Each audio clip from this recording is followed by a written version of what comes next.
Hello friends, civil study club के correct to the point के एक नए सेशन में आपका फिर से स्वागत है। आज के इस वीडियो में हम जिस खबर की पड़ताल करेंगे वो है माननीय उच्च न्यायालय सुप्रीम कोर्ट द्वारा इलेक्शन कमीशन के चीफ इलेक्शन कमीशन और इलेक्शन कमिश्नर की नियुक्ति से संबंधित दिए गए फैसले पर। आज इसी खबर को जानने और समझने का प्रयास करेंगे, साथ ही ये भी जानने का प्रयास करेंगे कि अभी तक चीफ इलेक्शन कमिश्नर के चुनाव से संबंधित क्या प्रक्रिया रही है, किस तरीके का चुनाव उनका होता आ रहा है और उसको लेकर क्या सवाल उठते रहे हैं, उसकी निष्पक्षता को लेकर क्या सवाल उठते रहे हैं और सुप्रीम कोर्ट के इस फैसले के बाद इसमें क्या बदलाव आता है और क्या इसका कोई दूरगामी प्रभाव है। इन्हीं सारी तथ्यों के परिप्रेक्ष्य में हम इस खबर को जानने और समझने का प्रयास करेंगे। तो सुप्रीम कोर्ट ने एक वर्डिक्ट दिया है इलेक्शन कमीशन के अपॉइंटमेंट को लेकर। जो इलेक्शन कमीशन के जो ऑफिसर हैं, मुख्य चुनाव आयुक्त और साथ में 2 चुनाव आयुक्त। अभी तक चुनाव आयोग में 3 चुनाव आयुक्त होते हैं, जिसमें से एक मुख्य चुनाव आयुक्त होता है और 2 उसके चुनाव आयुक्त जो उसके सहायक के तौर पे होते हैं। तो सुप्रीम कोर्ट का वर्डिक्ट क्या आया है? सुप्रीम कोर्ट के 5 जजेस की एक बेंच है जिसने यूनानिमसली एक डिसीजन दिया है अपॉइंटमेंट को लेकर, चुनाव आयुक्त के अपॉइंटमेंट को लेकर, कि अभी तक क्या है कि काउंसिल ऑफ मिनिस्टर के सजेशन पे प्रधानमंत्री राष्ट्रपति के पास नामों को भेजता है और राष्ट्रपति नामों पे मुहर लगाते हैं। लेकिन सुप्रीम कोर्ट ने अब अपने नए फैसले में यह कहा है कि मुख्य चुनाव आयुक्त और चुनाव आयुक्त को चुनने की जो प्रक्रिया होगी वो एक हाई पावर कमेटी उसके लिए गठित की जाएगी, जिसके मेंबर होंगे prime minister, leader of opposition और चीफ जस्टिस ऑफ इंडिया। अगर लीडर ऑफ ऑपोजिशन नहीं है कोई तो पार्लियामेंट में विपक्षी पार्टी जिसके सबसे ज्यादा मेंबर ऑफ पार्लियामेंट होंगे उसका कोई सदस्य मिलके इस कमेटी का मेंबर होगा और यही कमेटी मुख्य चुनाव आयुक्त और चुनाव आयुक्त से संबंधित नामों का सुझाव प्रेसिडेंट के पास भेजेगी, न कि काउंसिल ऑफ मिनिस्टर के द्वारा अब नामों का सुझाव दिया जाएगा। ये तो रहा वर्डिक्ट। आइए इसके कुछ दूसरे पहलुओं पर भी नजर डालते हैं। पहला है कि what was the plea before the supreme court. आखिर सुप्रीम कोर्ट को यह फैसला क्यों सुनाना पड़ा या इसकी नौबत क्यों आई? तो इसको लेकर जो इसका आंसर ये है कि एक पब्लिक इंटरेस्ट पिटीशन PIL दाखिल किया गया था 2015 में सुप्रीम कोर्ट में। किस चीज को लेकर? चुनाव की प्रक्रिया को लेकर, चुनने की प्रक्रिया को लेकर क्या और उसकी निष्पक्षता पे सवाल उठाए गए थे कि क्या केंद्र सरकार द्वारा अगर किसी नामों का सुझाव राष्ट्रपति को दिया जाता है तो क्या ऐसी स्थिति में वो चुनाव आयुक्त सरकार के प्रभाव में नहीं रहेगा या उसकी निष्पक्षता पे क्या कोई सवाल नहीं उठाया जा सकता? इसी को लेके एक public interest petition supreme court में दाखिल की गई थी 2018 में। उसी पिटीशन के फॉलो अप में अश्विनी उपाध्याय जो एडवोकेट हैं सुप्रीम कोर्ट के, उन्होंने इस पिटीशन को फिर से दाखिल किया और सुप्रीम कोर्ट की दो जजों की बेंच ने इसको इस अनुरूप पाया कि ये संविधान के संशोधन का मामला हो सकता है। संविधान के कुछ अनुच्छेद और भागों का एक पुनर्निरीक्षण का कार्य इसमें करना पड़ेगा, इसलिए उन्होंने इसको एक कॉन्स्टिट्यूशनल बेंच के पास रिफर किया। यहाँ एक चीज और बात समझने के लिए ये जरूरी है कि सुप्रीम कोर्ट ने इसमें इंटरेस्ट इसलिए भी दिखाया क्योंकि अरुण गोयल की जो नियुक्ति हुई थी और वो इतने कम समय में सरकार द्वारा की गई थी कि सुप्रीम कोर्ट ने भी इस पे सवाल उठाए थे कि किसी भी प्रक्रिया को इतनी तेजी से निपटाने को लेकर उसकी निष्पक्षता संदिग्ध मानी जा सकती है। इस परिप्रेक्ष्य में इस फैसले को बहुत महत्वपूर्ण माना जाना चाहिए और देखा भी जाना चाहिए। What did the Supreme Court debate on the issue? 2015 a public interest litigation was filed by the Anoop Barnwal. Anoop Barnwal द्वारा 2015 में एक PI दाखिल किया गया।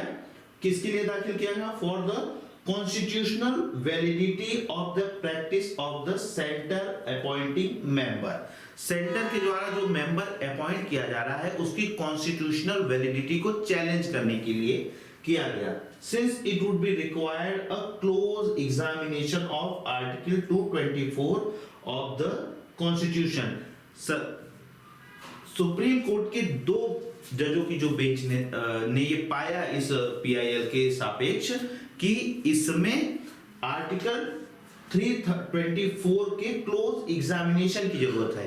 अब आर्टिकल 324 क्या है, तो यहां ये समझ लेना आवश्यक है कि संविधान के भाग 15 के अनुच्छेद 324 से लेकर 329 के बीच में एक चुनाव आयोग, उसके द्वारा चुनाव कराने की प्रक्रिया, सीमा, अधिकार, कर्तव्य का उल्लेख किया गया है।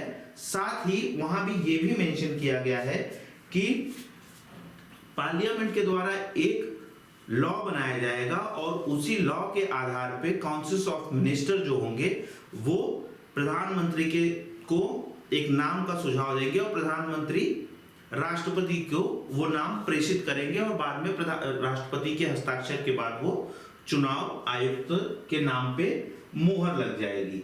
बट इस आर्टिकल को फिर से री एग्जामिनेशन करने की बात सुप्रीम कोर्ट ने कही और इसीलिए इस पीआईएल के लिए उन्होंने एक 5 जजेस की बेंच कॉन्स्टिट्यूट की, जिसके हेड थे जस्टिस के.एम. जोसेफ और इसके अदर जो मेंबर थे वो थे अजय रस्तोगी, जज अनिरुद्ध बोस, ऋषिकेश रॉय और सीटी रवि कुमार। इन्हीं 5 जजों की बेंच ने ये फैसला सुनाया है, जिसके तहत अब एक हाई पावर कमेटी के द्वारा चुनाव आयुक्त की नियुक्ति का प्रावधान किया गया है। What did the court decide?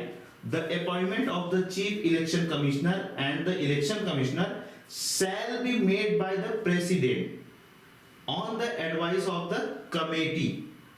अभी तक कैसे होता था, वो काउंसिल ऑफ मिनिस्टर के द्वारा जो नाम दिया जाता था उससे चुनाव आयुक्तों का नामों का चयन होता था जो राष्ट्रपति के पास जाता था। बट अब क्या होगा इस फैसले के बाद, shall made by the president on the advice of the committee consisting the prime minister, leader of opposition, Lok Sabha. In case of no leader of opposition is available, the leader of the largest opposition party in the Lok Sabha in terms of numerical strength. कहने की बात वही हुई, prime minister, leader of opposition और chief justice of India से मिलकर एक committee बनेगी जो नामों का चयन करेगी। अगर कोई लीडर ऑफ ऑपोजिशन नहीं है तो संसद में विपक्ष में जिस पार्टी के सबसे ज्यादा मेंबर ऑफ पार्लियामेंट रहेंगे उस पार्टी का एक सदस्य इस कमेटी का सदस्य होगा।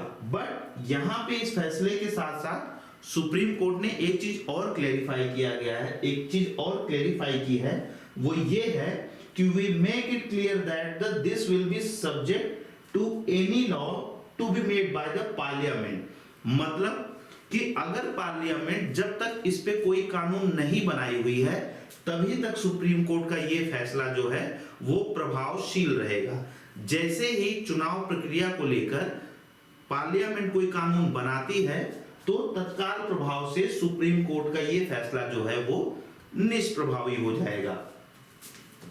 आगे देखते हैं, how did the court arrive at the verdict. The court verdict is based on the reading on the debate of the Constitution Assembly. Supreme court क्यों इस फैसले पे आई? सुप्रीम कोर्ट का ये कहना था कि जब संविधान सभा में चुनाव से संबंधित लेके चर्चाएं की गई और उसकी प्रक्रिया से संबंधित एक चुनाव आयोग के गठन का प्रावधान किया गया तो उसमें क्लियरली मेंशन किया गया था कि it is conducted by an independent commission. But जब काउंसिल ऑफ मिनिस्टर के द्वारा या यूं कह लीजिए कि सरकार के द्वारा किसी नाम को प्रेषित किया जा रहा है तो ऐसी स्थिति में एक इंडिपेंडेंट कमीशन की निष्पक्षता की बात उठती है और साथ ही साथ ये भी प्रश्न उठता है कि क्या ऐसी स्थिति में वो चुनाव आयोग या उस चुनाव आयोग के अधिकारी सरकार के प्रभाव में नहीं रहेंगे या सरकार अपने हितों को सुरक्षित करते हुए ऐसे नामों का सजेशन दे रही है। इसी के परिप्रेक्ष्य में ये वर्डिक्ट सुप्रीम कोर्ट का बहुत अहम हो जाता है। आगे की न्यूज में देखेंगे what was the government state. आखिर जब फैसला आ ही गया तो इसमें गवर्नमेंट का स्टैंड क्या है? गवर्नमेंट ने अपने पक्ष में दो बातें मुख्य रूप से कही है। पहली बात तो गवर्नमेंट ने यही कहा है कि ठीक है कि अगर पार्लियामेंट के द्वारा इस पे कोई कानून नहीं बनाया गया है, बट जो सारे पावर हैं कॉन्स्टिट्यूशन के वो प्रेसिडेंट के पास सुरक्षित हैं और इसकी नियुक्ति का प्रावधान केवल प्रेसिडेंट के पास ही होना चाहिए, किसी कमेटी के पास नहीं। साथ ही साथ गवर्नमेंट ने सुप्रीम कोर्ट को यह भी सजेस्ट किया है बातों बातों में कि उसे अपनी सीमाओं के अंदर रहकर अपने अधिकारों और अपने कामों को संपादित करना चाहिए। सिंपल अर्थों में सेंट्रल गवर्नमेंट ने सुप्रीम कोर्ट को यह बताया है कि जो सेपरेशन ऑफ पावर का एक प्रिंसिपल है उसके तहत न्यायालय को अपने अधिकार क्षेत्र और सीमाओं में रहकर ही काम करना चाहिए। कानून बनाने की जो शक्तियां हैं वो संसद के पास है, न कि न्यायपालिका के पास है। इसका ध्यान न्यायालय को हमेशा रखना चाहिए। And what is the challenges? Challenges क्या थे? चैलेंजेस दो थे। पहली बात तो चैलेंजेस ये था कि आर्टिकल 324 में क्लियरली मेंशन है कि कोई भी लॉ जो कि पार्लियामेंट के द्वारा बनाया जाएगा उसके आधार पर काउंसिल ऑफ मिनिस्टर नामों का चयन करेगी। बट जब से संविधान लागू हुआ और आज तक पार्लियामेंट द्वारा चुनाव की कराने की प्रक्रिया तो चुनाव आयोग के संबंधित कानून 324 में ऑलरेडी है ही, बट मुख्य चुनाव आयुक्त और चुनाव आयुक्त से नियुक्ति से संबंधित कोई कानून अभी तक नहीं बनाया गया है संसद द्वारा। तो ऐसी स्थिति में ही इस फैसले का आना इंपॉर्टेंट है।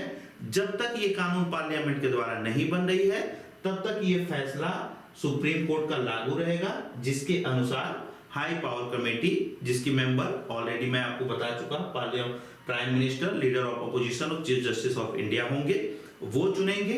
अगर इसमें कोई लॉ बना दिया जाता है पार्लियामेंट के द्वारा तो सुप्रीम कोर्ट का ये फैसला निष्प्रभावी हो जाएगा और पार्लियामेंट के द्वारा जो कानून बनाया गया रहेगा उसके आधार पर फिर मुख्य चुनाव आयुक्त और चुनाव आयुक्तों का चयन होगा। वही बात यहाँ पे कही गई है।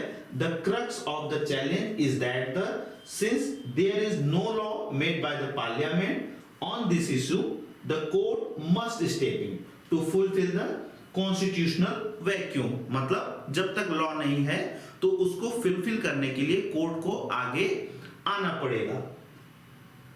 This examination also lead to the larger question, the separation of power, and if the judiciary is overstepping its role in the filling this gap in the law. इसके बारे में भिन्न भिन्न धारणाएं हैं। कुछ लोग कह रहे हैं कि सुप्रीम कोर्ट का यह फैसला उसकी सीमाओं का अतिक्रमण न होकर पार्लियामेंट द्वारा बनाए गए कानून के अनुपस्थिति में एक अच्छा कदम है। वहीं दूसरी ओर ये भी धारणा है और कुछ लोगों की ये भी राय है कि सुप्रीम कोर्ट को कानून बनाने का अधिकार नहीं है, अतः यह अधिकार संसद के पास ही सुरक्षित है और उसे ही इस संबंधित कोई फैसला लेना चाहिए। तो ये तो आज की इस न्यूज में हमने समझने का प्रयास किया कि सुप्रीम कोर्ट के फैसले के द्वारा किस तरीके से इलेक्शन कमीशन के चीफ इलेक्शन कमिश्नर और इलेक्शन कमिश्नर के चुनाव की प्रक्रिया अब से संपन्न होगी, जब तक हमारी संसद इस संबंधित कोई कानून नहीं बना रही है। आशा करता हूं कि आपको ये चीज समझ में आई होगी।